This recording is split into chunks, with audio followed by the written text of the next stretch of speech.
Over the past 35 years, the world's steel production more than doubled. China, from a small player, developed into a dominant producer and led to the super cycle of the iron ore industry. In this short video, I'm going to visualize the dramatic changes and explain key drivers.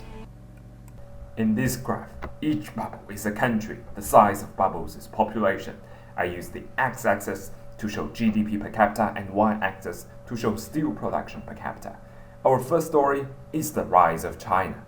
As there are too many bubbles in the graph, we focus only on few countries. We use the US, Japan, Germany to represent developed countries, Brazil and Mexico to represent mid-income countries, and of course we have China. At the starting year of 1980, there is a strong correlation between steel production and economic power. Countries with higher GDP produced more steel. And then the world started to change. You see, developed countries were moving slowly as their growth stagnated in the early 1980 recession. In the meantime, in China, after the reform and opening up policy, the country started to catch up in terms of both economic development and steel production. And in mid-income countries like Brazil and Mexico, they were growing their economies, but their steel production didn't see an equivalent rise, as their growth was driven more by consumption, not investment.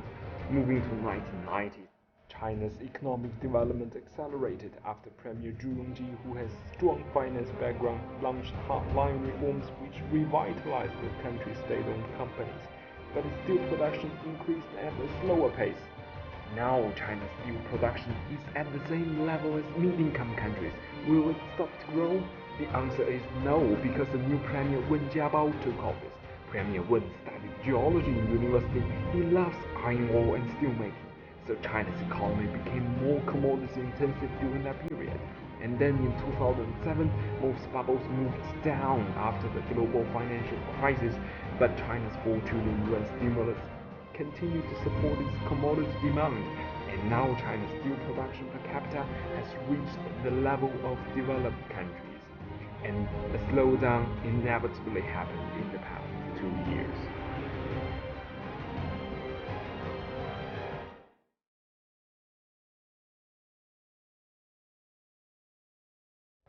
And then our second story is about the future. India and ASEAN region are the two most promising economies after China's soft landing. So what growth path did they experience, and does it tell anything about the future? So we leave China, India, and the ASEAN region in the graph, and now here we go. From year 1980, both India and ASEAN started to take off from low levels. ASEAN countries became richer first before producing more steel, because their long coastline makes steel import easier than India.